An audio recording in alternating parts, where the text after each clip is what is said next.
ધારીમાં doctor Baba Saheb આંબેડકરને જન્મજયંતિ નિમિત્તે ભવ્ય શોભાયાત્રા બાદ પ્રતિમાને પુષ્પાંજલિ અર્પણ કરાઈ। ધારીમાં ભારત રત્ન ડોક્ટર ભીમરાવ આંબેડકર સાહેબની 135મી જન્મજયંતિની ઉજવણી ખૂબ જ ભવ્ય રીતે કરવામાં આવી હતી।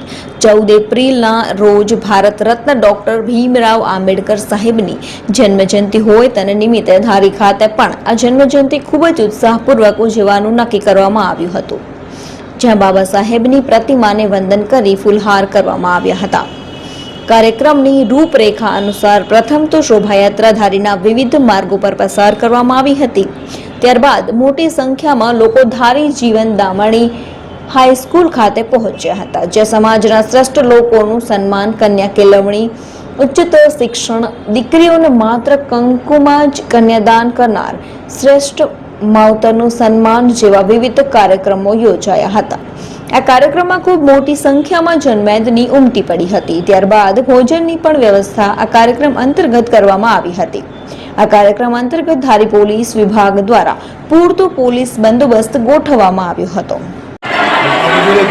આજરોજ ભારત રત્ન બંધારણના ઘડવૈયા યુગ પુરુષ મહામાનવ ડૉક્ટર બાબા સાહેબ આંબેડકરની 135મી જન્મજયંતિ ઉજવણીનું ભવ્યાતિ ભવ્ય આયોજન ધારી તાલુકામાં થયેલું।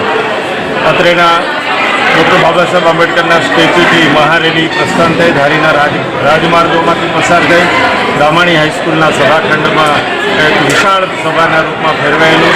આ કાર્યક્રમમાં શ્રેષ્ઠીઓનું સન્માન કરવામાં આવેલું, મહિલાઓનું સન્માન કરવામાં આવેલું, તેજસ્વી તારલાઓનું સન્માન કરવામાં આવેલું અને ત્યારબાદ સૌ દાતાઓનું પણ સન્માન કરવામાં આવેલું। ડૉક્ટર બાબા સાહેબ આંબેડકરના જીવન અને કવન વિશે સમગ્ર વિદ્યાર્થી આલમના શ્રેષ્ઠ વિદ્યાર્થીઓએ પણ ખૂબ સરસ વાત કરેલી। અમારા તરફથી પણ ડૉક્ટર બાબા સાહેબ આંબેડકરના જીવનના જે સિદ્ધાંતો છે એને જો અનુસરીએ તો જ ખરા અર્થમાં ડૉક્ટર બાબા સાહેબ આંબેડકરની જન્મજયંતિ ઉજવણી ગણાય એ વિષય પર અમે ભાર મૂકી અને સરસ મજાના કાર્યક્રમનું આયોજન થયેલું। કાર્યક્રમને અંતે અહીંયા ભોજનની પણ વ્યવસ્થા છે। આ કાર્યક્રમમાં અમારા સહયોગી કાર્યક્રમના દાતા માનનીય મથુરભાઈ કોટડિયા પણ ખાસ ઉપસ્થિત રહેલા। એમના તરફથી આ કાર્યક્રમમાં આજે 50,000 રૂપિયા જેવી માત્ર રકમ પણ આપવામાં આવેલી। નીલકંઠ જ્વેલર્સ કેતનભાઈ ધોળકિયા એમના તરફથી સ્ટીલ આપવામાં આવેલું। જલારામ પ્લાસ્ટિક અને ગોપાલ સેલ્સ એમના તરફથી પણ વિદ્યાર્થીઓને ગિફ્ટ કીટ આપી અને સૌ સહયોગી બનેલા બધાનો ખૂબ ખૂબ આભાર।